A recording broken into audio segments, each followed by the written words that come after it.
Okay, let's begin today's discussion, the last discussion of the semester. First question, why do you think H says, I am a reader, and connects it to his job? Page 105. Let's start from the bottom of 104. When Saleh asks H, what is it you want? I'm certain you are not writing to me about Proust, and I do not mean the writer in his book, but the man I have here with me. And on 105, H responds, no, I am not writing you in regards to him. Just have him remain there. They'll send him some money and new identity if you tell me this is required. Why do you care so much what happens to him? Shouldn't I? It's actually a beautiful thing that you do care, but it surprises me. Without people like him and you, I would not have the job I have. I am a reader. This is a blessing. And that's the end of this context. That's all we have.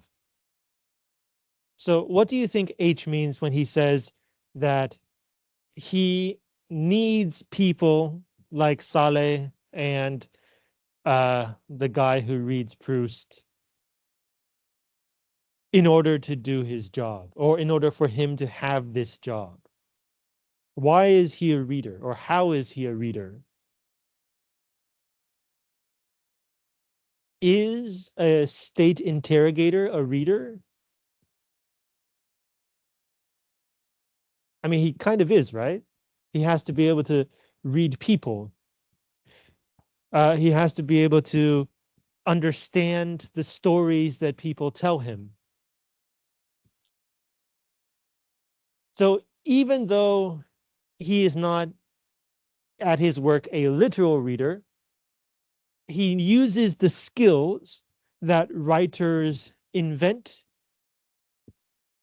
and that readers, professional readers, use to make sense of those writers. This is something interesting about, let's call it art, that maybe you haven't thought about before. We know that with scientific advances, they kind of gradually trickle down through technology and inventions and have an impact on our lives. The same thing can be said for art and culture. Science evolves and advances. Culture also evolves and advances. The ways that we communicate today, whether it's in daily life, like face to face, or it's online through texting or online posting, the way that we make sense of these sentences and these communicative contexts, many of them were invented by writers who are supposed to be masters of the written word, masters of human communication, masters of expressing meaning while sometimes trying to hide that meaning, just as people in daily life often try not to say what they really mean. And the study of literature is only one part literary history. The other part is literary technique. What are these writers doing? What does that say? What does that tell us? And that's kind of what we've been doing in this class.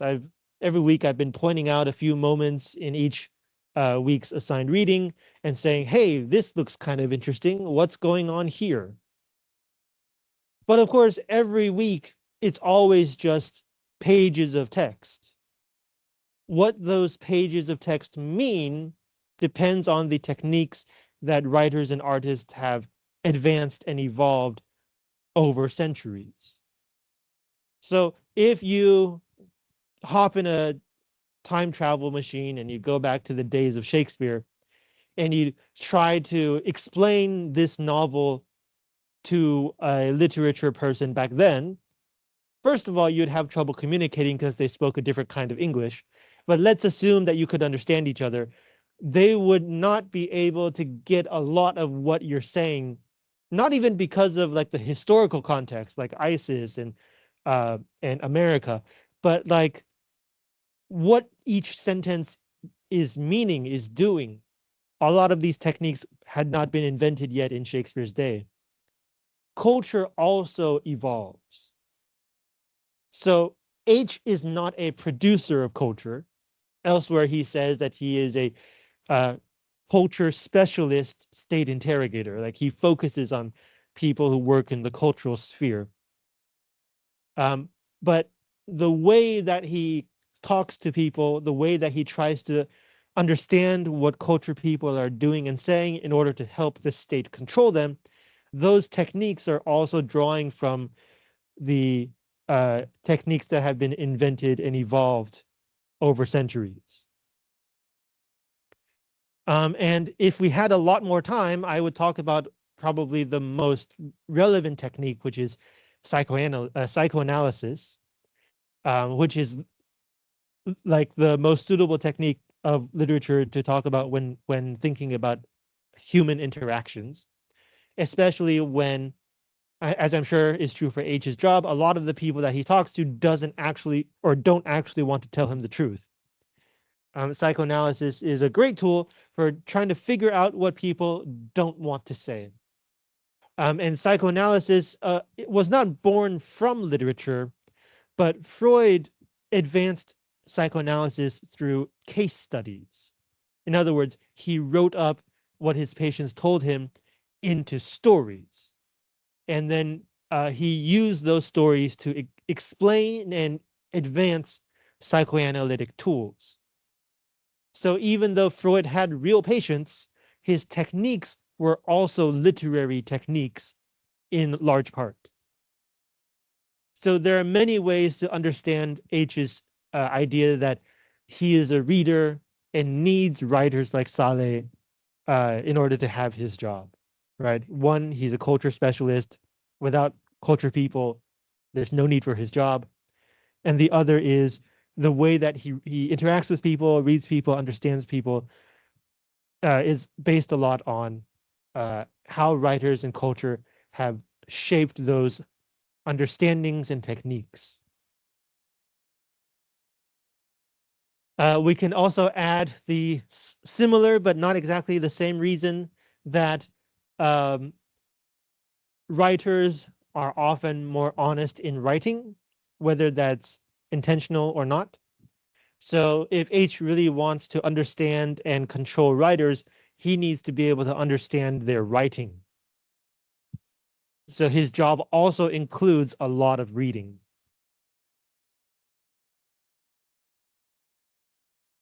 So like with this question, we start to get at like the fundamental importance of literature and language, not just to culture and literature, but also to like our daily lives, the way that we communicate. And on a personal note, that's one reason I really love literature as a specialty. If I were a specialist in, say, I don't know, abstract mathematics, then yes, technically what I studied would be related to human understanding and like human potential and possibility. And yes, technically a lot of what I study would have been translated into the technology that we use today. But the connection would be very subtle, would not be very clear. But instead, I study literature. And even if I'm not teaching this book, even if I'm not even teaching, I'm just talking to you, I'm consciously and unconsciously using what I have learned through that study to communicate with you, to try to understand what you're saying, what you're not saying, to see how I can best help you as a teacher and a professor. Um, so like literature is the most, because its use of language, it's, I think, the most applicable sphere of culture to daily life. But that's my personal opinion. Your opinion may differ. Okay, other thoughts or questions about number one? All right, let's move on to question two. What do you think of the new ending of the Abbas show? Yes, last week we saw that Saleh had to write an ending, and he came up with the ending that Abbas has like a female nemesis, and they have like a cat and mouse thing going on, and then like he falls in love with her, and ultimately, instead of shooting her, he lets her shoot him. At the time, we said that maybe state TV would not like that Abbas got killed by a woman, let alone an enemy. Turns out we were right. Go to page 109.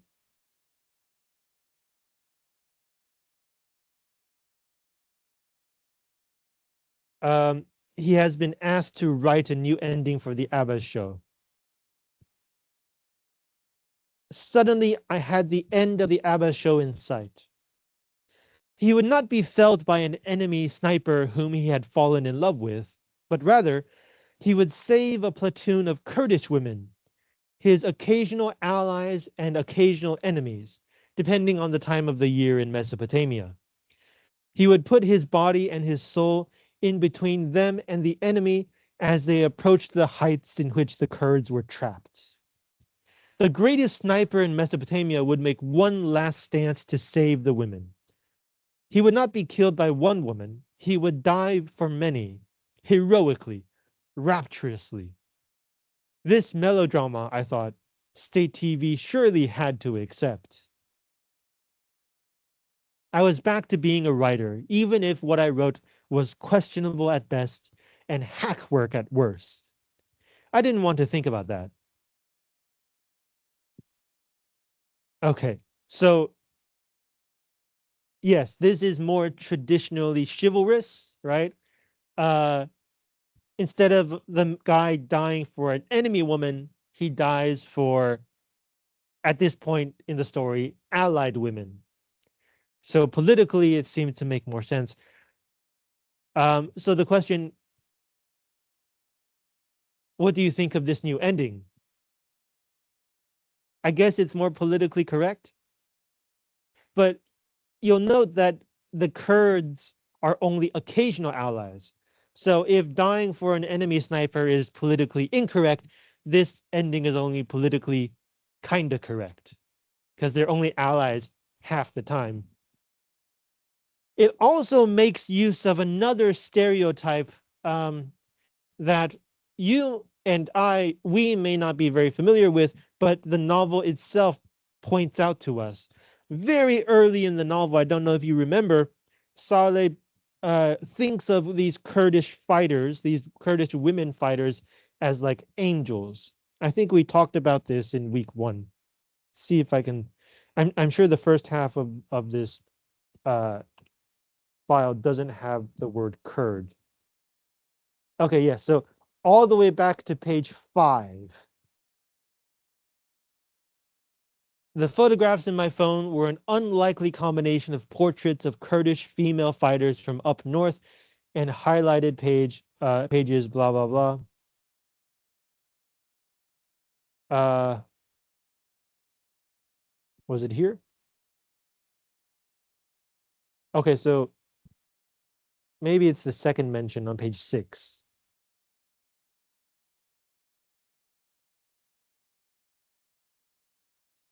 No, not on page 6. Oh, okay, here we go. Found it. Page 7. I didn't want the photos of the Kurdish women falling into enemy hands. They were our posters of this war.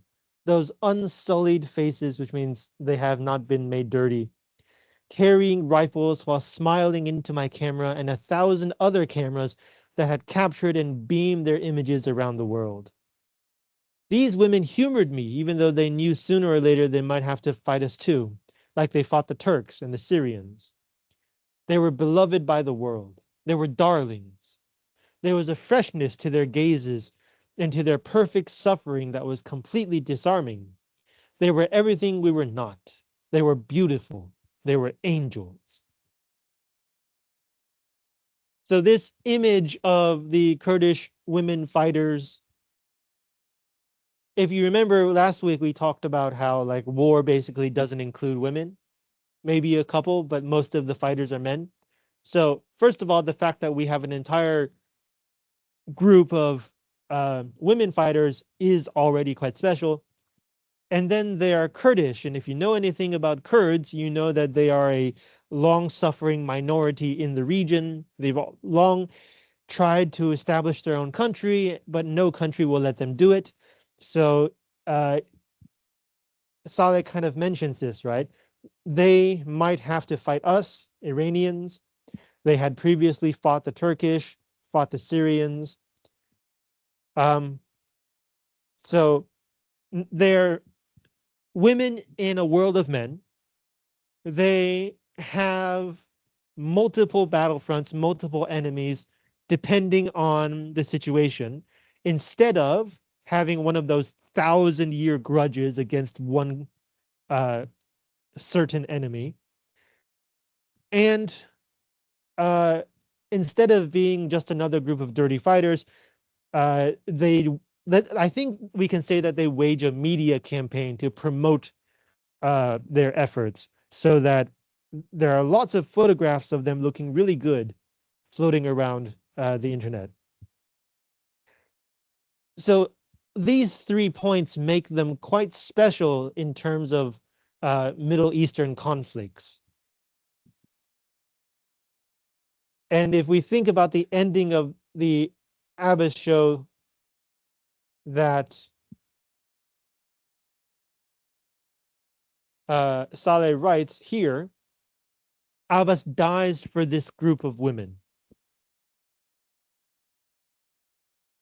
Politically, this is a really ingenious thing to do,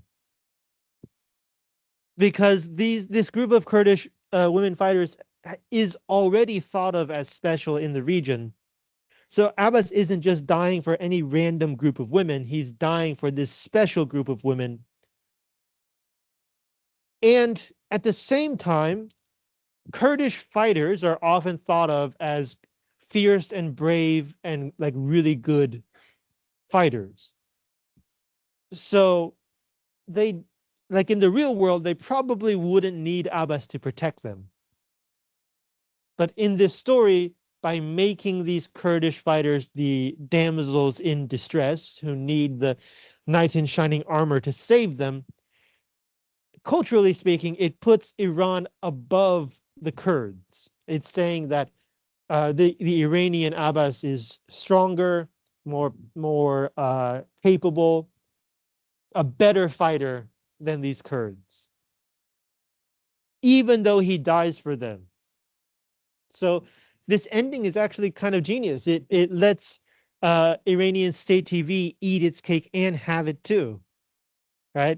It's like Abbas gets to be a martyr and a hero, while at the same time, this situation asserts that Iran is more powerful than the Kurds. Also, it's romantic. It uses an existing stereotype of the Kurdish fighters. Yeah, no, it's quite a good ending in my opinion. Politically speaking, of course. Artistically speaking, this is like 2 centuries too old. Very old concepts are being used here. So once again, if we think about what a better artistic ending might look like, um, maybe after dying for the Kurdish fighters, the show kind of goes on a little bit, and it shows the viewer that Abbas didn't really need to die for them, because they were already very good fighters. They could handle their own situation, and that Abbas basically died for an empty romantic ideal and not for any strategic or tactical advantage. And thereby showing that war itself is connected with outdated ideals of like not only chivalry, but also military conquest. Um, the idea that holding or defeating your enemy is a good thing, and that holding more and more land and more control is always a good thing. When in fact, of course, we know that anyone who starts a war is starting chaos and suffering, regardless of who wins or loses, who ends up holding this territory or that. So like in terms of art, this is like it's half a step forward. Um, Mainly, I think because the show, I think, sticks with Abbas's perspective. We always see the world through his eyes or his understanding of the world, I'm guessing. Yeah, so this ending probably satisfies what state TV wants. But Saleh is correct to say that the ending is uh, questionable at best. Like it could be made better in terms of art. Okay, other thoughts or questions about number two? When we start talking about endings, uh, we can also look at the ending of this book, which is question three. Do you think this ending makes sense?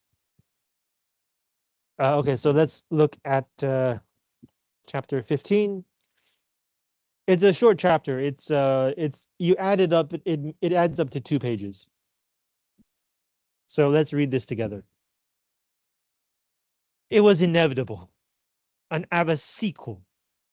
This was the brainchild of Said, who ended up collaborating on it with State TV. I didn't begrudge him that. And the series became an even bigger hit when Dodong, because of his so-called war expertise on the enemy in Syria, Iraq, was taken on as a consultant to the show. The show, however, was really a prequel, the life of Abbas before he became known. A young Abbas, in other words, showing the precociousness of his early years growing up in Basra before becoming the tragic sniper superhero of Mesopotamia. The war for me was over, even though it continued in pockets and in fits and starts, and promised to move on to other frontiers with other volunteers. I am back to writing occasional art reviews for my beloved Atia's new magazine. I do it for her, not because I have to. It is as if all of us had somehow found our rhythm through the martyrdom of distant others. Mafiha, for one, did another tour of the major cities of Europe with his peace poems. By the time he came back, he had already made good on the tip I gave him about Miss Homa's remaining works and scored a killing on flipping 2 paintings. With the profit, he now runs a gallery on the recently fashionable again Sanai Street, where they have literary evenings and workshops on the second floor. I have an open invitation. Atia will be a mother soon. My own mother I visited just once at the Behesht Esara cemetery. I laid flowers on her grave and played 5 minutes of an episode of a Turkish soap through my cell phone for her. I would not visit her again. Yet the dead howl to be remembered, and the living accommodate them. Perhaps once a week, I search online and see old friends, Haji Yusuf, Maisam, Cleric J, posting what now seem like ancient images of a recent war that is already threatened with oblivion. Once in a while, in these posts, I run across someone I have known who has been newly martyred. Maybe their vehicle went off-road and hit an unexploded device.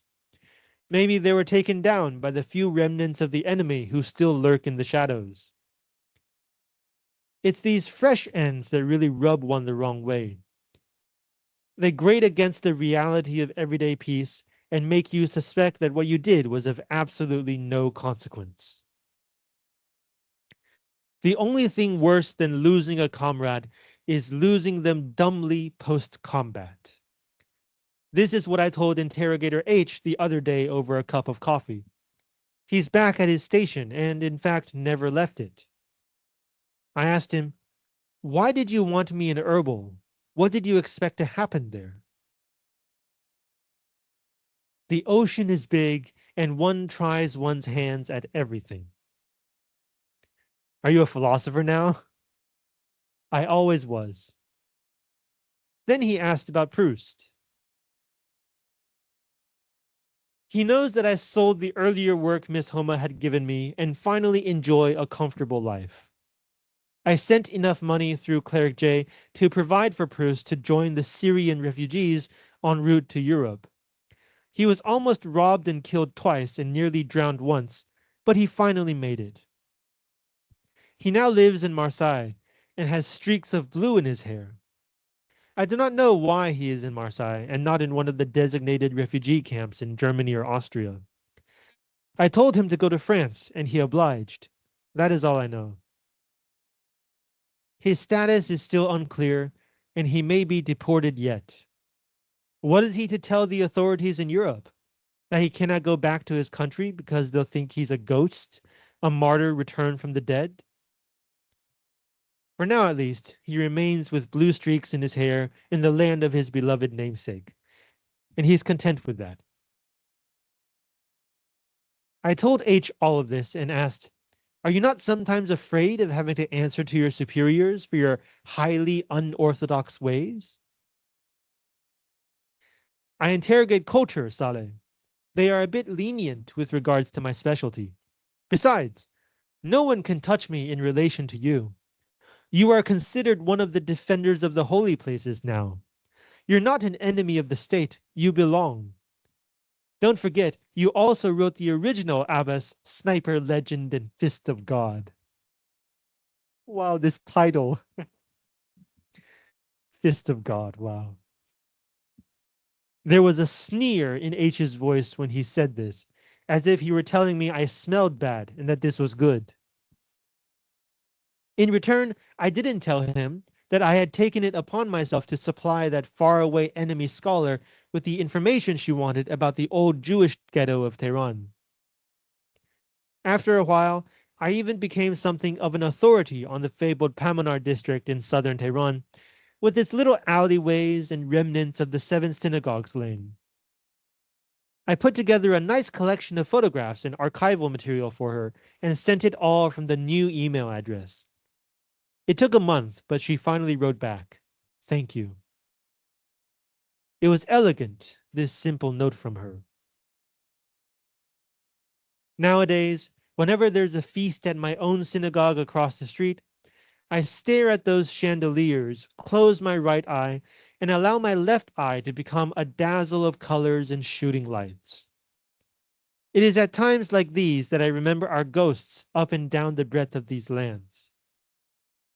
And I especially remember Miss Homa, whose canvas of the dome of the sublime Goharshad Mosque stares back at me on my wall as I gaze through my opaque vision at the sky blue door of Haim Synagogue and those tall chandeliers inside. I will never sell this second painting. There's much speculation about where Miss Homa really is, and if she's even dead, and if all of this is not just some ploy to drive up her prices. One person behind these false rumors is none other than Avesta, my cousin, who stole Miss Homa's ideas and who has seen his own prices plummet ever since news of Miss Homa's passing hit the market. I keep my silence. It's all I need to do.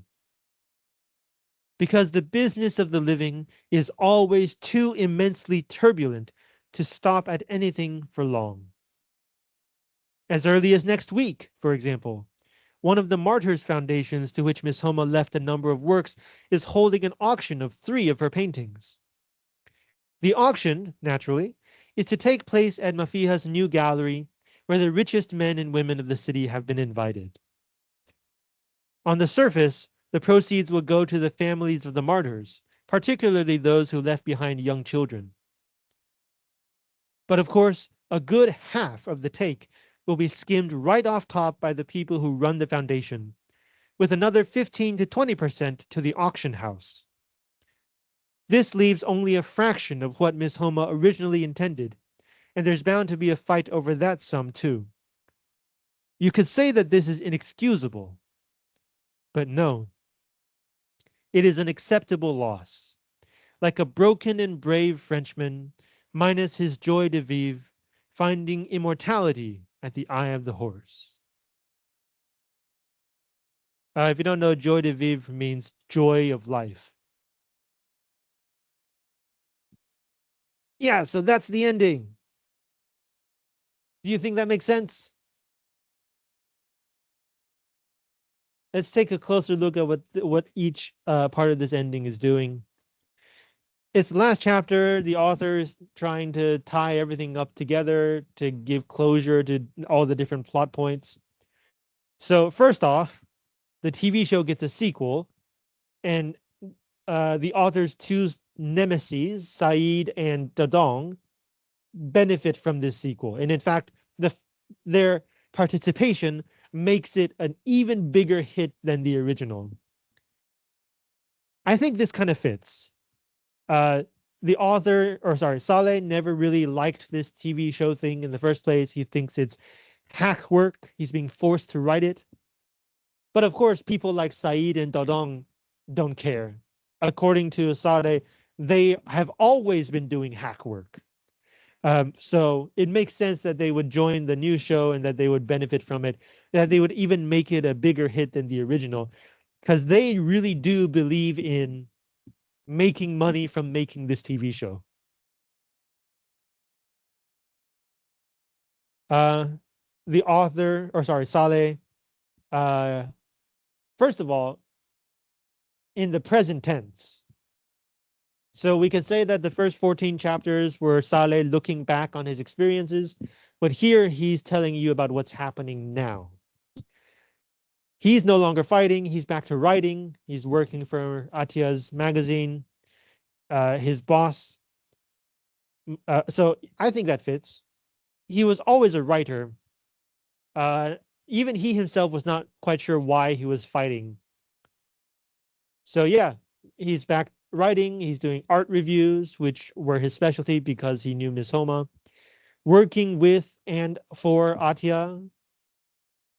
I think this is kind of romantic, actually. Like, even if he can't marry her, at least he can spend all of his working days with her.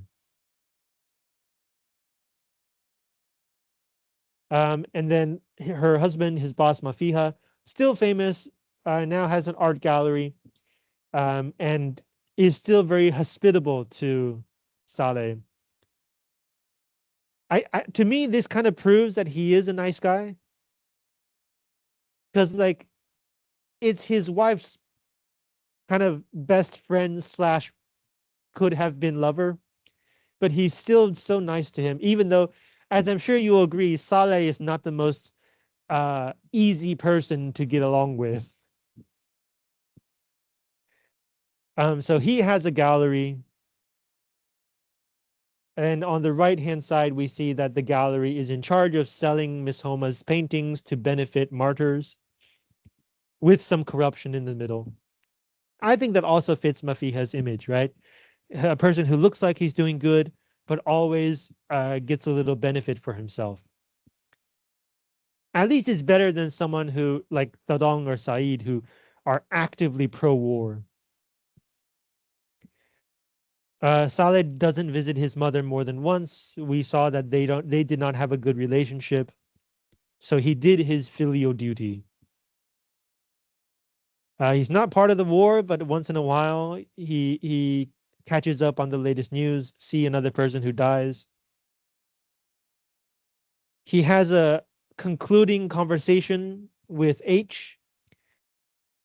In terms of like novel techniques, this is actually, I think, quite a smart way to deal with this plot.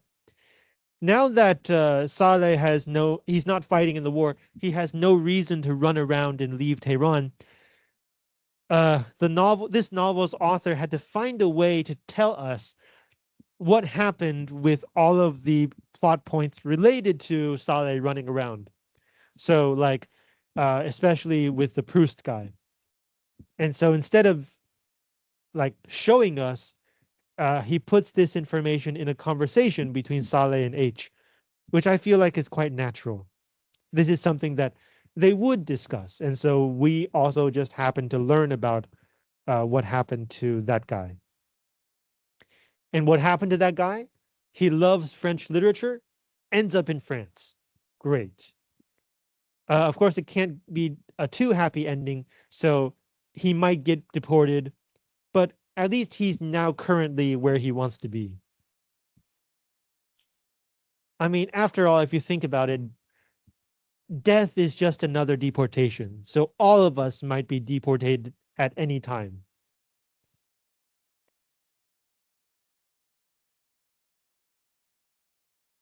And then, irony of ironies, Saleh is now a very important person in terms of the state and in terms of culture. This guy who, from the beginning of the book, kept complaining about the war, kept complaining about having to follow the state's orders, is now a defender of the holy places, is now famous because of the TV show. Um, on the one hand, this is highly ironic, right? He doesn't believe in most of the things that he is now being praised for, that people think uh, is important, that makes him important.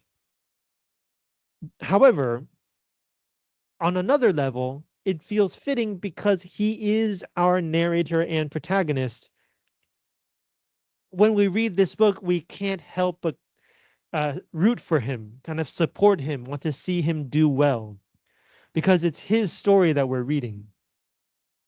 So, on the one hand, it's ironic, but on the other hand, the reader also feels gratified that at least something good happens to our guy, the guy that we've been reading about for over 100 or almost 200 pages, or over 100 pages. But notice this: when H says, uh, "Good job, you're important. Don't forget you also wrote the TV show," he has a sneer. A sneer is an expression of contempt. So H is kind of talking about Saleh's status as if it were a bad thing, right? The novel compares it to as if he were telling me I smelled bad and that this was good. I think this is an accurate description of Saleh's position, right? This points out that irony. He does things that the state and society want of him, even though he himself does not agree with a lot of those things. And so this sentence tells us that H probably feels the same way. He does his duty by telling Saleh what to do according to the state's orders. But on a personal level, he also doesn't feel like these are good artistic things to do. And so, like all of the earlier conversations where Saleh is like, H is unorthodox, H apparently cares about Proust, like, why is he doing this? Turns out H really is that kind of guy, and that being a state interrogator is just his job, not something that he actually believes in. I think this is a surprising yet fitting ending for H.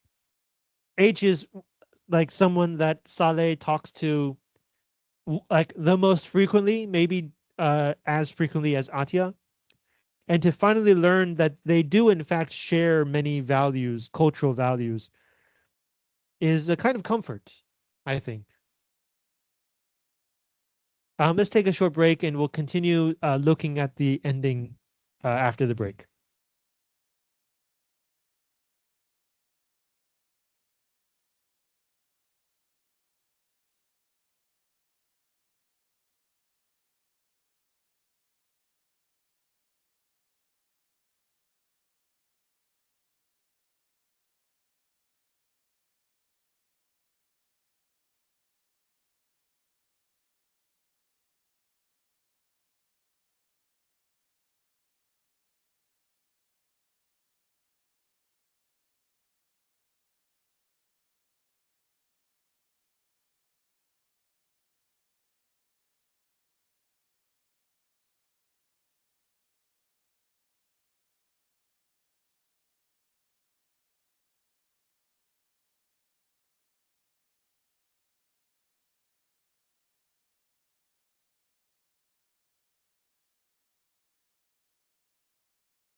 Okay, what else is going on in this ending here?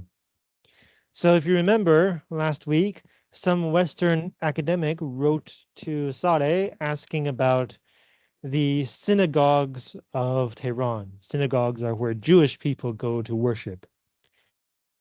And H had wanted Saleh not to reply.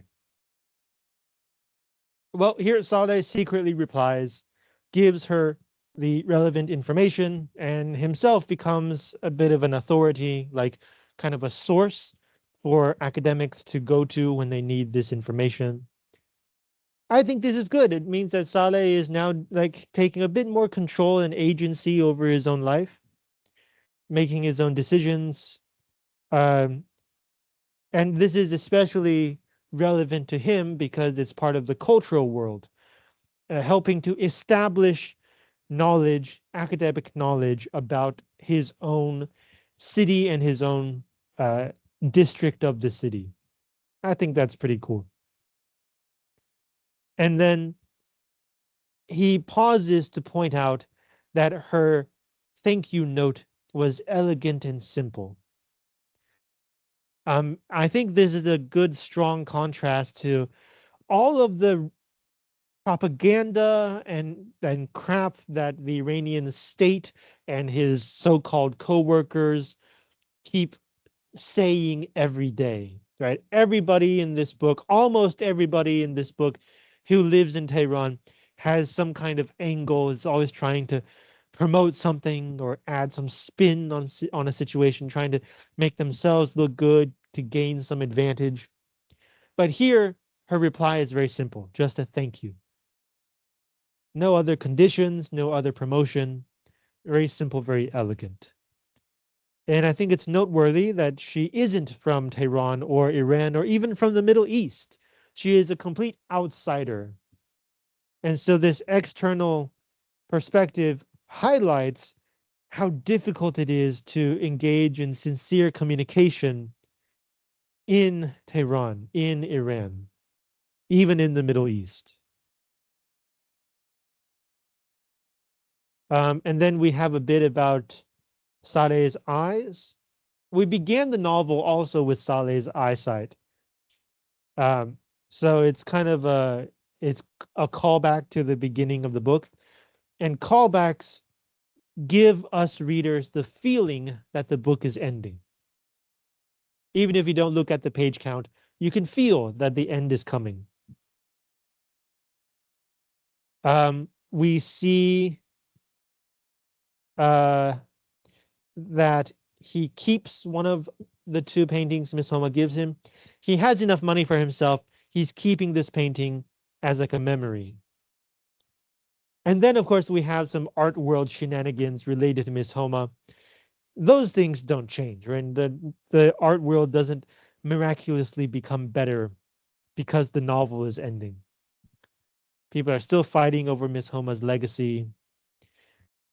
Even when Miss Homa tries to do a good thing and donate a few paintings to help martyrs, a lot of the money is stolen from the middle. But at the end, Saleh says this is an acceptable loss.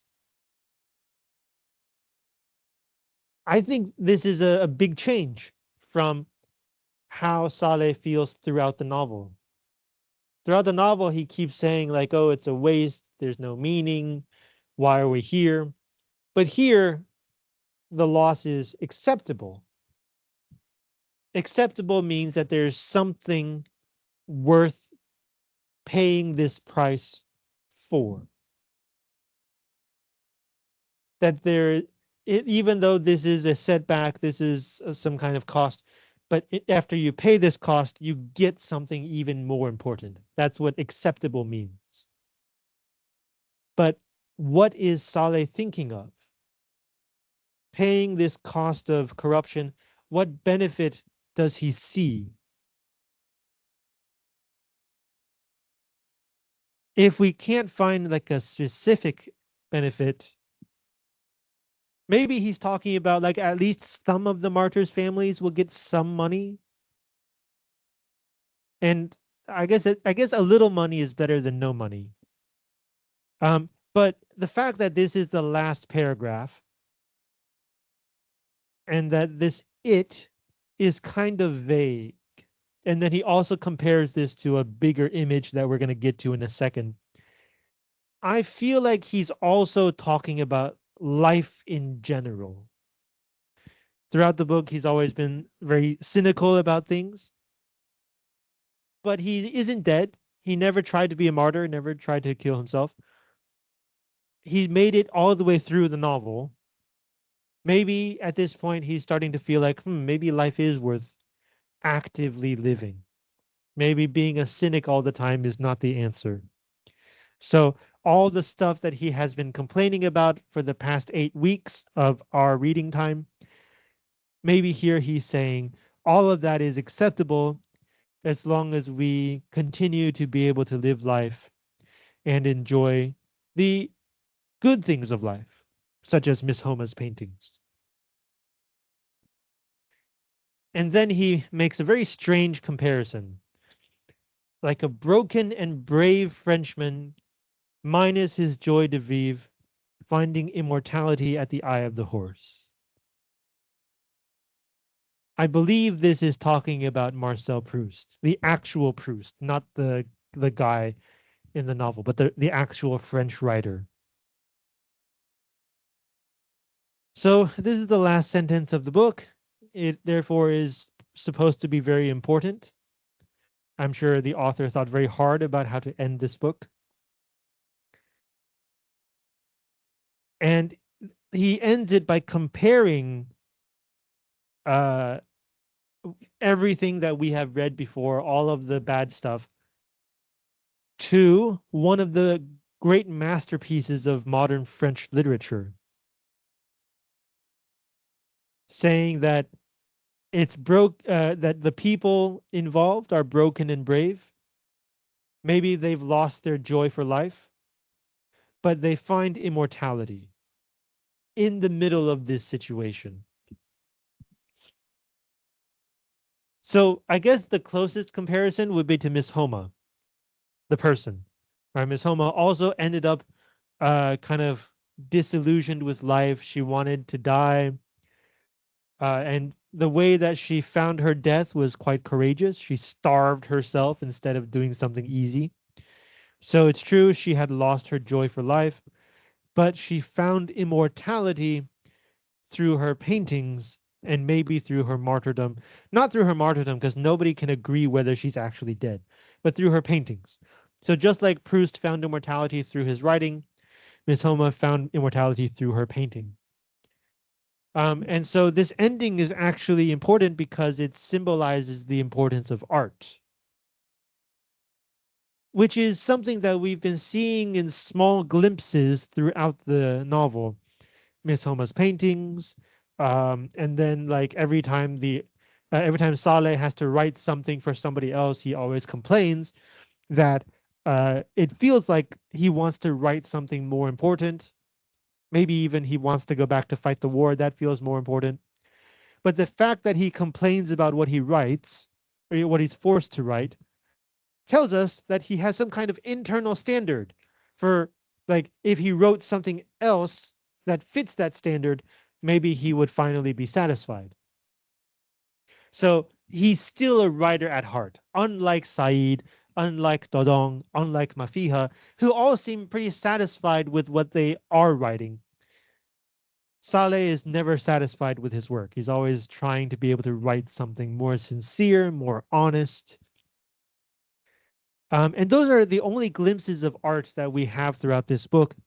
But here, the ending, the most important part of this chapter, focuses on art and literature, and how they can last through even a war, right? Finding immortality at the eye of the horse. The eye of the horse is, of course, where Saleh spent a lot of his time during the war, feeding the fighters. So even in the midst of war, art lasts, it endures. And if someone like Saleh can find that art and find meaning from it and if that art can make him feel like all that he's been through is an acceptable loss, then that art has value, even in the middle of war, maybe especially in the middle of war. As we discussed earlier with the character who buried the Proust at the Eye of the Horse. He says he brought this masterpiece precisely because it's a war, and we need that kind of spiritual nourishment. So the ending is a little. It takes a little work to try to figure out what this ending means, but once we get that meaning out, it does seem like a very fitting end. It also fits on a higher level too, because it's not just about what we see in the story, but the fact that we are reading a story about these events and that we have made it to the end and that every week we have talked about something worth talking about also kind of tells us the importance of art in a time of war, or the importance of art for a time of war, to help us understand it, at least from one perspective, to make sense of the senseless, to make sense out of the chaos of war, and like to puncture through all of the propaganda from all sides, all of the self promoters that Saleh has been poking at throughout the book. Saleh, of course, is also a self promoter, but he's not a very straightforward one. We've talked about this before as well. Every writer is a self promoter, otherwise, they would not be writing. But compared to all the other self promoters in the book, Saleh seems like uh, the least bad one. And if we feel like this book has helped us understand something about Iran's fight against ISIS and the situation in the Middle East at the time, then this ending also fits because we have found value in this art as well. Okay, other thoughts about question 3? Talking about Saleh brings us very neatly into question 4. A novel is written almost exclusively from a first-person perspective. How does this affect your reading experience? So yes, as we said, Saleh is a bit of a cynic, doesn't really like a lot of people in his life, or like most people in his life, thinks that everybody is a shameless self-promoter. But is that true? We don't know because we only see the story through his perspective. I remember we had like a brief conversation between Saleh and Saeed about how Saeed kind of betrayed him. And from that conversation, we kind of feel like Saeed is, yes, he's being selfish, but he's also just trying to survive.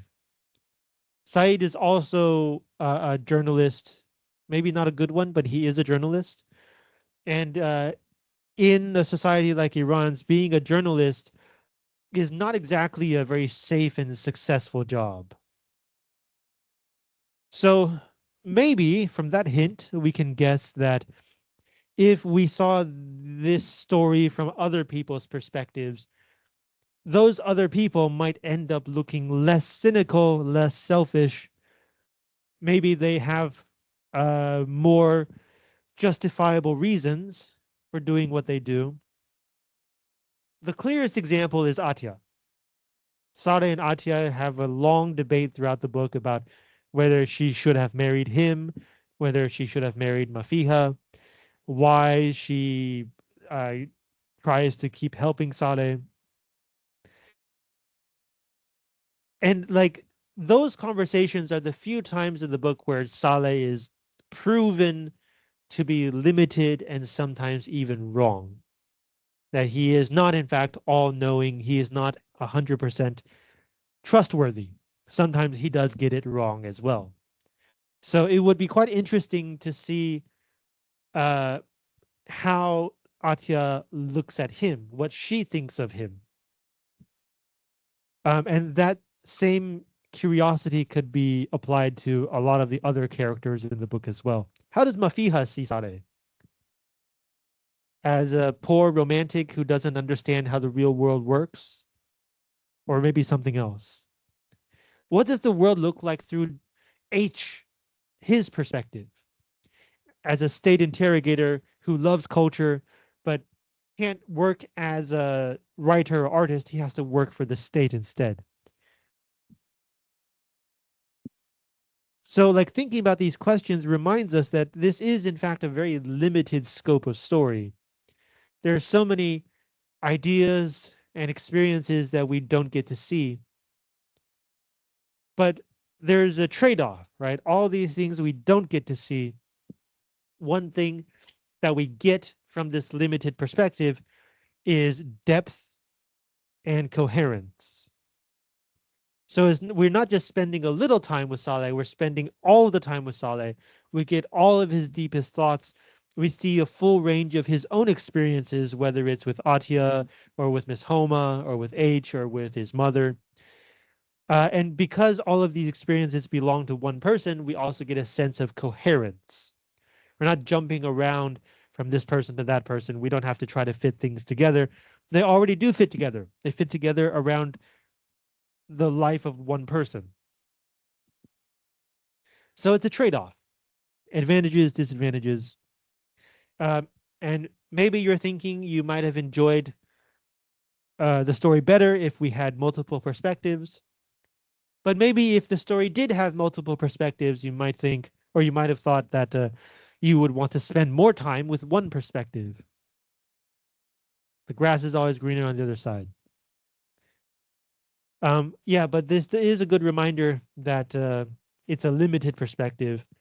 Maybe if you were in Saleh's shoes, you might feel differently. Other thoughts or questions about number 4? Or even number 3, in fact? No? Okay. Last question. This question, I'm sure, looks very familiar to you. Do you think the novel is aimed more at a domestic readership or at an international one?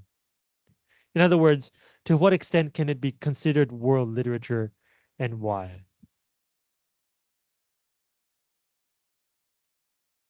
So, on a technical level, it's probably more aimed at an international readership because it's written in English. As we saw in a few moments throughout the novel, not everyone in Tehran can read English. So if he were writing for a domestic readership, he would probably have written this in Persian. But in terms of the character and the themes,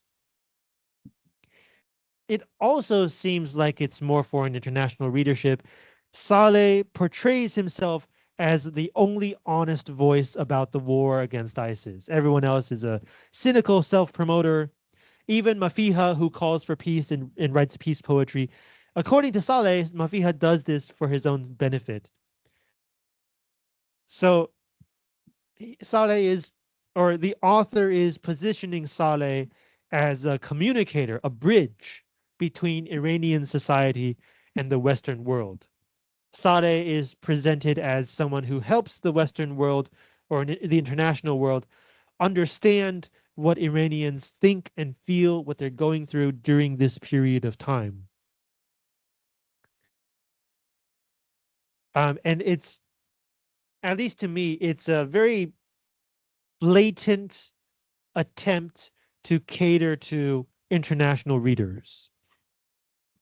Like sometimes we get works of literature that have been translated from another language, and uh, a lot is going on that maybe we don't understand. So sometimes the translator will add footnotes. Sometimes there will be like an introduction to help us understand the story. And we can tell, therefore, that that kind of story was not written for us. We're kind of getting a peek into someone else's experiences in an entirely different culture. But here, everything is explained for us. Saleh is a very good guide to at least how he feels about the situation in Iran during the war against ISIS.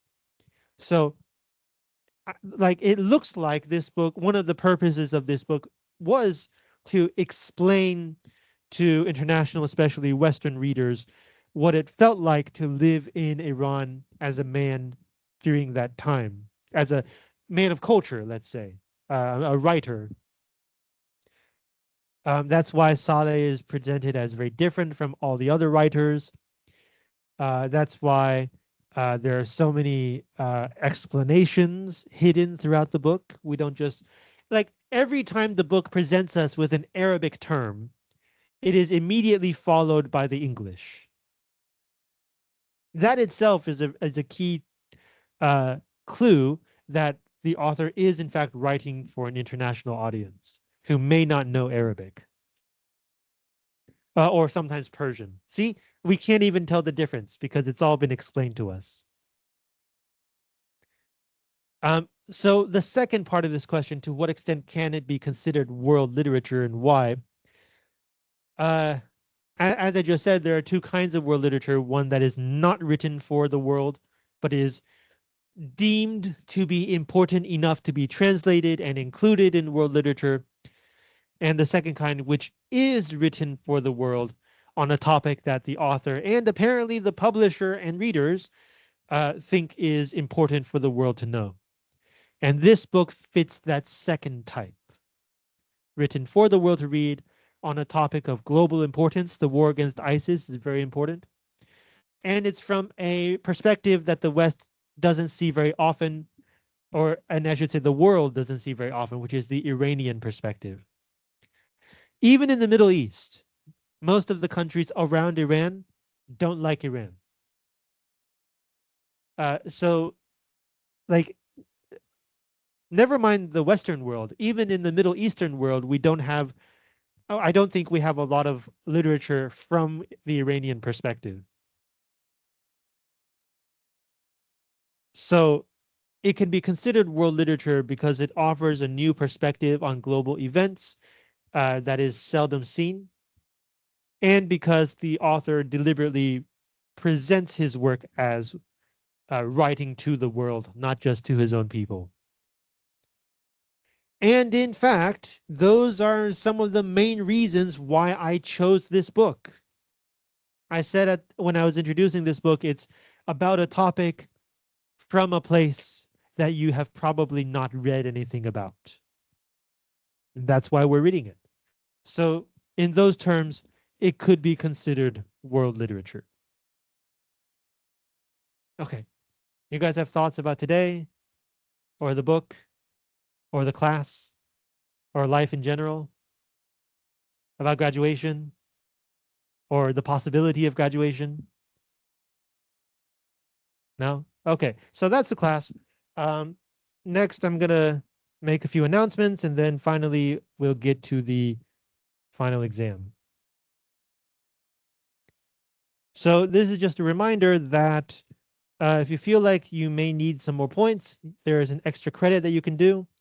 But the extra credit also has some rules that you should follow.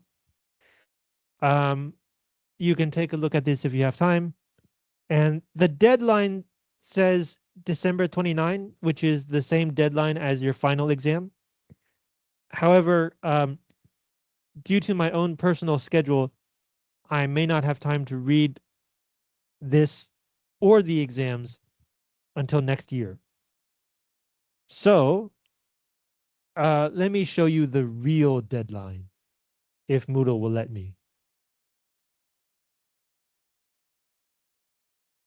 Okay, so it says December 29, but in fact, you can make a late submission all the way until January 13. And that's because I have to submit your grades by January 15. Not, I have to submit your grades by January 15, 1 p.m., not midnight. So, like, when you hear me say January 15, don't think, oh, I have 2 more days after January 13. No, you don't. January 13 is the absolute last deadline for you to submit the extra credit if you want to do it.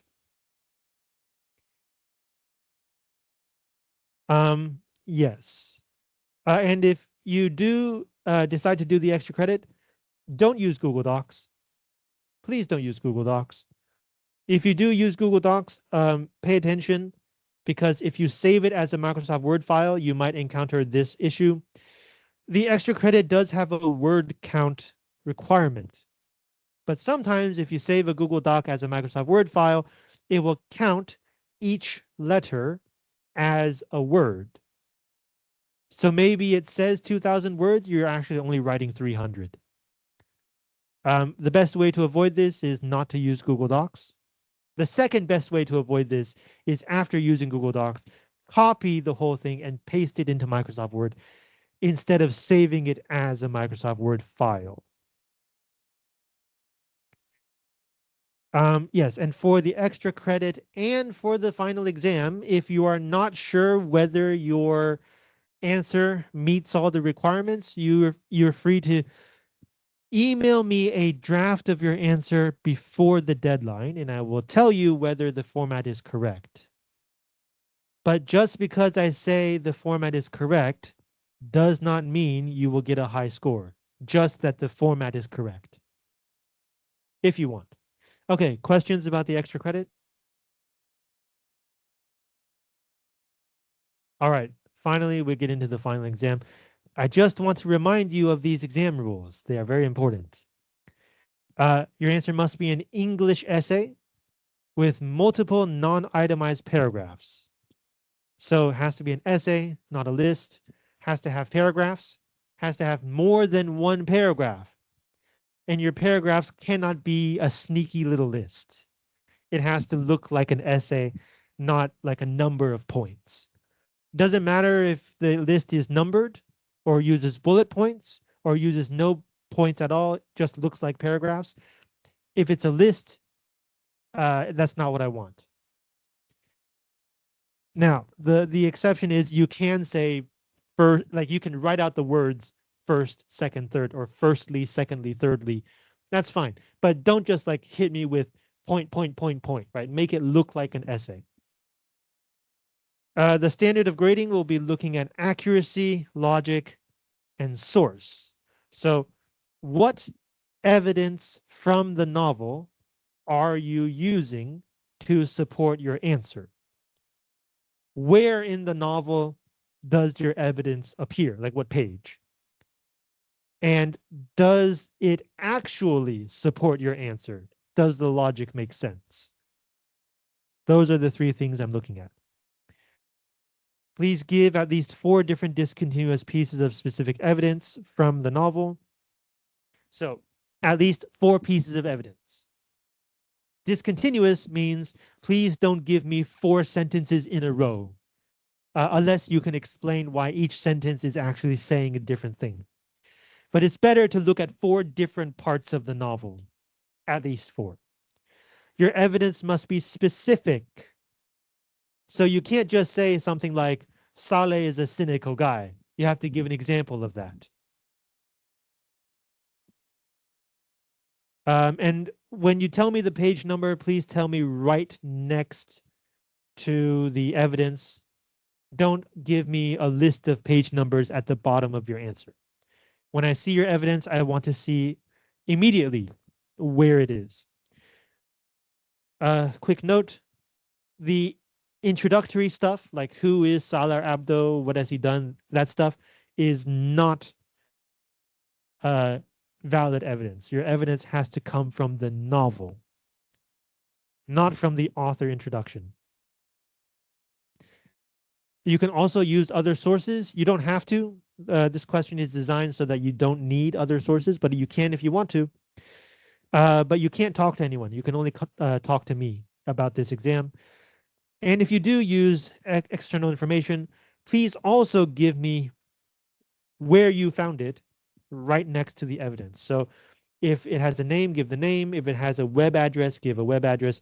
If it has a page number or a timestamp, put all of this stuff right next to your evidence. Again, not in a bibliography, not in a references list at the bottom, right next to each piece of evidence. So you should have like quotation, blah, blah, blah, end quotation, parenthesis, source, parenthesis, right there in the middle of your answer. If I don't see a source or a location, right next to your evidence, I will ignore it. It will not be counted. Let's see what else. If you don't answer the question, if you answer it in the wrong format, so you don't follow these rules, or you plagiarize, which means you copy and paste and don't tell me where you found it, you will get a 0. You can use AI if you want, and I noticed a lot of you did use AI for the midterm, but you have to remember AI doesn't know shit. So you do have to make sure that the evidence is correct. You do have to make sure that the page numbers are correct. You have to make sure that the logic is correct. You might think AI is a computer. Of course it can do logic. No, AI is a probabilistic text prediction machine. Probabilistic, which means random. Random and logic don't go together. So you do also have to make sure that its answer makes sense and fits what we have been reading. And then finally, um, when I give you a grade, Moodle will tell you if at this point in the semester you are still not receiving Moodle emails, you should fix that. It's very important. As I said, due to schedule issues, I will not be able to get to your exams until next year. So there is a limited time frame for whether you want to do the extra credit. Right? Let's say I finish grading your exams by January 4. That means you, instead of, what was it, 15 days to do the extra credit, you now only have 9. So if you want the most immediate notification about your grade, please make sure you can receive Moodle emails. Okay, and then finally, once again, here are some example answers. First one is a negative example. Let's see. I think the one that might benefit you the most is this one. The appointment is tomorrow. You can take a look at this if you want. Okay, maybe this one, myths, is probably the closest one to what you. Let's take a look at it together. Okay, so the question is, do you consider these stories to be myths? This person begins by defining what a myth is, giving an example, giving evidence. It's from poetry, so they included lines, but if it's a novel, you only need page numbers.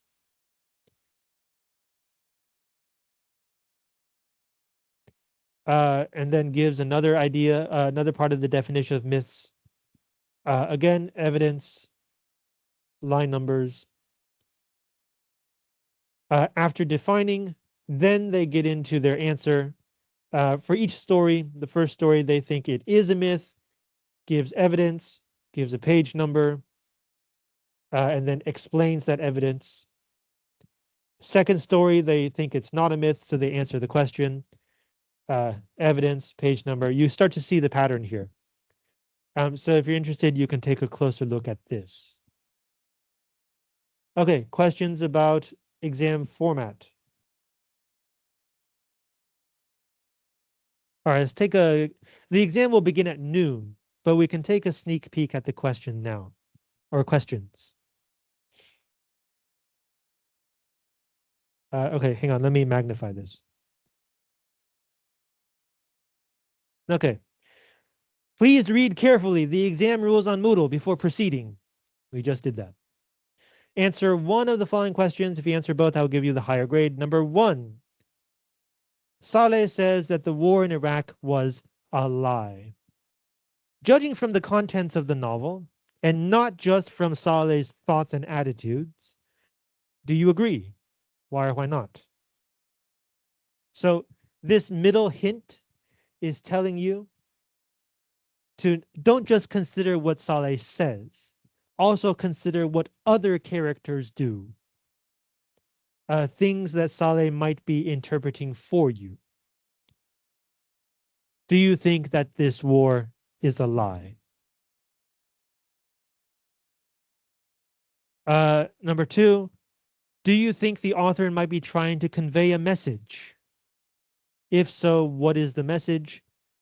If not, what is the purpose of this novel?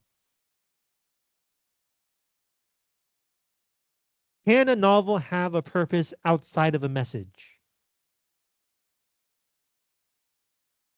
Does art always have to have a message? If not, what else can art be doing? Okay, those are the two questions. I'm here if you want to ask me anything. You can use the rest of this time to start thinking and planning. And once again, please don't discuss your thoughts about these questions with your classmates. Good luck. Have a good life. Hope you graduate.